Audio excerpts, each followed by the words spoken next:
एक प्रश्न सामने उठता है कि बेटे ने आपके घर क्यों जन्म लिया है? क्या वो आपसे पिछले जन्म का बदला लेना चाहता है? क्या वो अपना बदला चुकाने आया है?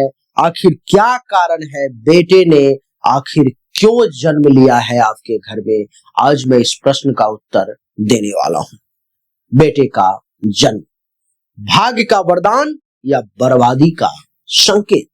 मेरे प्यारे, एक ही मां के गर्भ से जन्म लेने वाले दो बेटे, लेकिन किस्मत देखिए, एक बेटा आते ही घर में धन, तरक्की और खुशियां भर देता है और दूसरा उसी घर को कर्ज, बीमारी और अपमान में डुबो देता है। क्या ये सिर्फ संयोग है या इसके पीछे कोई ऐसा रहस्य है जिसे बहुत कम लोग जानते हैं? आज मैं आपको वो सच बताने जा रहा हूं जो बताया गया है हमारे गरुड़ पुराण में। मेरे प्यारे, गरुड़ पुराण के अनुसार कोई भी जन्म यूं ही नहीं होता। हर आत्मा एक मिशन लेकर आती है, एक अधूरा हिसाब लेकर आती है और एक गुप्त कारण से आपके घर में प्रवेश करती है। और सबसे चौंकाने वाली बात, आपका बेटा सिर्फ आपका बेटा नहीं है, वो आपके कर्मों का आईना है। हाँ, बेटा क्यों जन्म लेता है इसको समझे। गरुड़ पुराण में बताया गया है कि हर आत्मा का जन्म ऋणानुबंध यानी कि कर्मों के बंधन से होता है।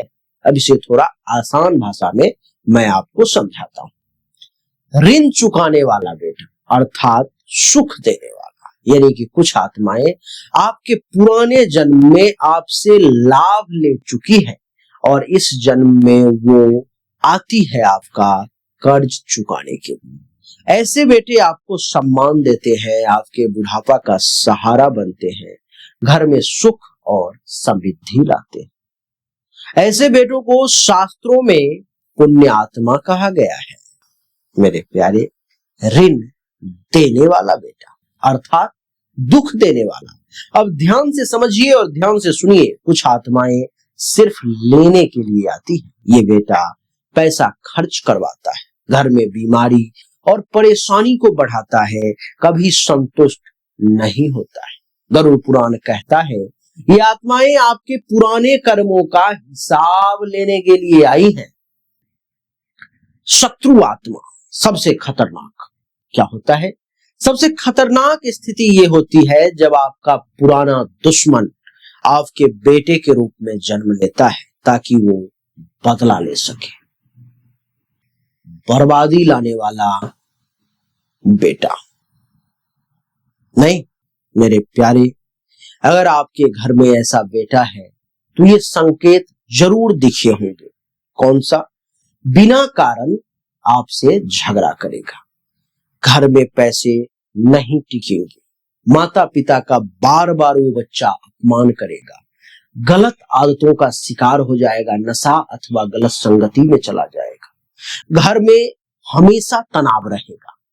ऐसे घरों में एक अजीब सी भारी ऊर्जा से आपको महसूस होगी जैसे कोई अदृश्य शक्ति सब कुछ रोक रही है। गरुड़ पुराण में साफ लिखा है कि जब पाप का हिसाब पूरा करना होता है तो वही आत्मा सबसे करीब के रिश्तों में जन्म लेती है। देवी और सज्जनों, एक होता है भाग्य बदलने वाले बेटे। इनके लिए क्या संकेत बताया गया है? देवी और सज्जनों, बात करते हैं अच्छे बेटे की, अर्थात जिसका जन्म ही बदलाव लेकर आता है। अर्थात संकेत ये मिलेंगे कि जन्म के बाद अचानक धन वृद्धि होने लगेगी, घर में शांति और खुशहाली आने लगेगी, माता पिता का वो बच्चा सम्मान करेगा, परिवार का नाम ऊंचा करेगा, सकारात्मक माहौल देखने को मिलेगा। ऐसे बेटे के आने के बाद रुके हुए काम बनने लगते हैं, कर्ज खत्म होने लगता है, घर में बरकत आने लगती है। मेरे प्यारे दर्शकों, गरुड़ पुराण कहता है ये आत्माएं पुण्य का फल देने आती है। नहीं। अब सबसे बड़ा सवाल, क्या ये सब पहले से तय होता है? जवाब है हाँ और नहीं। आपका बेटा कैसा होगा ये सिर्फ उसकी आत्मा तय नहीं करती, आपके कर्म भी उतने ही जिम्मेदार होते हैं मेरे प्यारे। अगर आपके कर्म अच्छे हैं तो बुरी आत्मा भी ज्यादा नुकसान नहीं पहुंचा पाएगी, और अगर कर्म खराब है तो अच्छी आत्मा भी संघर्ष लेकर आएगी मेरे प्यारे। अब सबसे जरूरी बात, क्या हम इस प्रभाव को बदल सकते हैं? गरुड़ पुराण कहता है कि हाँ, लेकिन कुछ हद तक ही। क्या उपाय है, कैसे?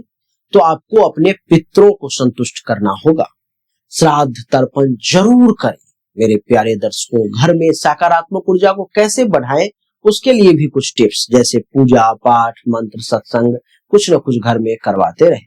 बच्चों को सही संस्कार दें, क्योंकि कर्म यहीं से बनते हैं। दान और सेवा करें, गरीब और जरूरतमंदों की मदद करें। याद रखिए, कर्म बदलते हैं तो परिणाम भी बदलते हैं मेरे प्यारे।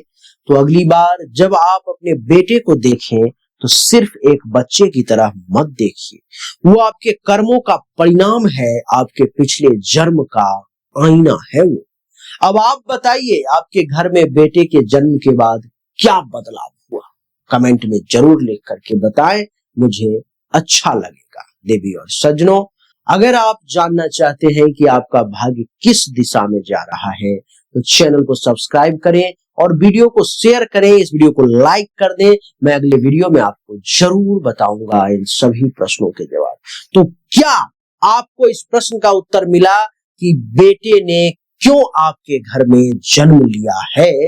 आपका बेटा कैसा है? कमेंट करके हमें जरूर बताएं। क्या वो अपना ऋण चुकाने के लिए आया है, या आपने जो उनका ऋण खा रखा है उस ऋण को वापस लेने के लिए आया है? कमेंट में लिख करके बताएं, तो मुझे लगेगा कि आप समझ पाए। राधे राधे, राम राम।